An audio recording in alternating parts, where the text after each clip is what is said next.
Today marks the start of the UK election, with the British public heading to polling stations to cast their vote. In light of what has been dubbed as one of the most uncertain elections for decades, we're taking a closer look at what to expect by talking to senior analyst at Oxford Analytica, Brigid Fowler. So Brigid, the UK election is taking place today, and a cloud of uncertainty over which, or indeed how many parties will form a majority, looms large. However, to what extent is the UK election impacting on the EU area? I think there will obviously be some short-term disruption as the government changes, and there's obviously the risk this time in the UK that we could be in for quite a prolonged period of political instability, which will just on a practical level affect the UK's participation in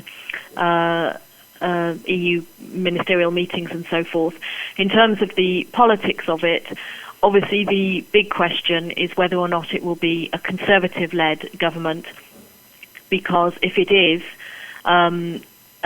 an absolutely essential element of such a government will be a commitment to hold a referendum on the UK's continued EU membership within the next 2.5 years, which will then be a major item on the EU's agenda, and it will certainly take up an awful lot of the UK's political and diplomatic effort over that period, and obviously would raise significant uncertainty about the UK's continued EU membership, which would affect the way that other member states deal with it across all fronts. I think there will be an expectation that if it were to be a Labour-led government, there wouldn't be a referendum on the UK's membership in that time frame, which would be a relief, I imagine, to most of the UK's partners. But I think that there might be less of a re-engagement with the EU than some people might expect under a Labour-led government, partly because I think Mr Miliband will be focused on his domestic socio-economic and public service agenda, and partly because Mr Miliband will still face the same difficulties raised by British public opinion being quite hostile towards the EU in some quarters, and the Labour Party also faces the same threat, electoral threat, from the United Kingdom Independence Party, as do the Conservatives. So Mr Miliband also would have to bear that in mind. I think that there would be, I wouldn't expect to see a repeat of the same kind of rush of Euro enthusiasm under a Labour government under Mr Miliband, as we saw when, for example, Tony Blair first became Prime Minister at the start of the last Labour government. All that being said, I think it's important to remember that the core of EU business now, and the EU's main economic importance internationally, lies in the euro area, and obviously the UK is not part of that. So whoever's in government, the UK is not central to the eurozone economy and managing that recovery and the Greek issue and those kinds of questions. Usually, there is an understanding that one particular party will emerge victorious heading into an election. However, it would appear that that is not the case this week. How significant is this uncertainty for the UK's economy? There's obviously been some uncertainty affecting financial markets. You can see that sterling has been quite volatile, and yields on UK government debt.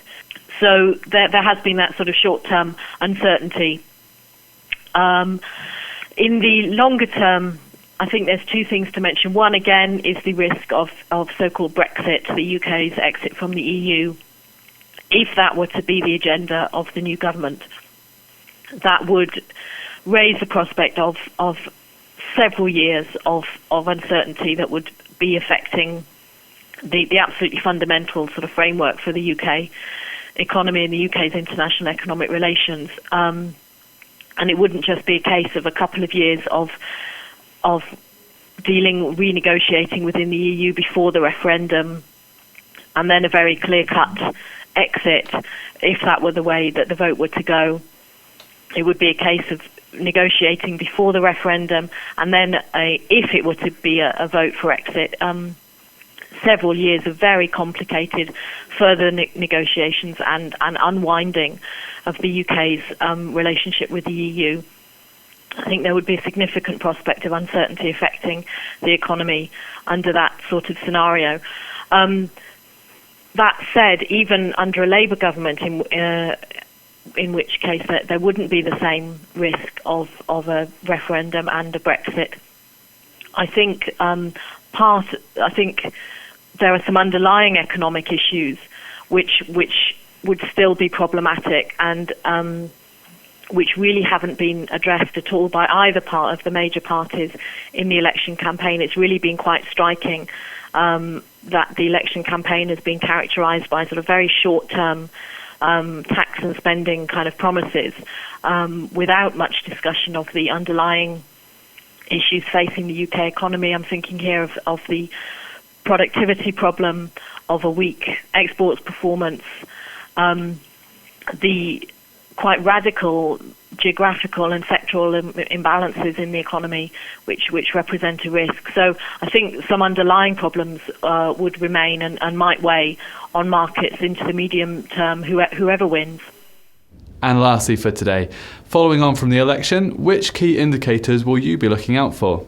I shall be watching mainly sterling, principally because that's something that the politicians themselves will be watching, because it's a very tangible asset. People understand the concept of the value of the pound in their pocket, and how the FX markets in particular react on Friday morning will be something to watch. We don't know quite the extent to which the election result has already been discounted. It's fairly clear that, as I say, that that uncertainty has been affecting the market. So it may well be that as long as the result is not more uncertain and more complicated than markets expect, then sterling ought to firm. But it may be that if things look more complicated than was expected, and the formation of a government might be even more protracted and difficult, then sterling might fall further or have a very volatile morning, and that will feed very directly, I think, into the mood that it forms the background to the discussions that will take place on Friday and in subsequent days on the formation of a new government. Thank you, Brigid. Check back with Dukascopy TV at the end of the week to assess the UK's economy following today's election. Goodbye for now.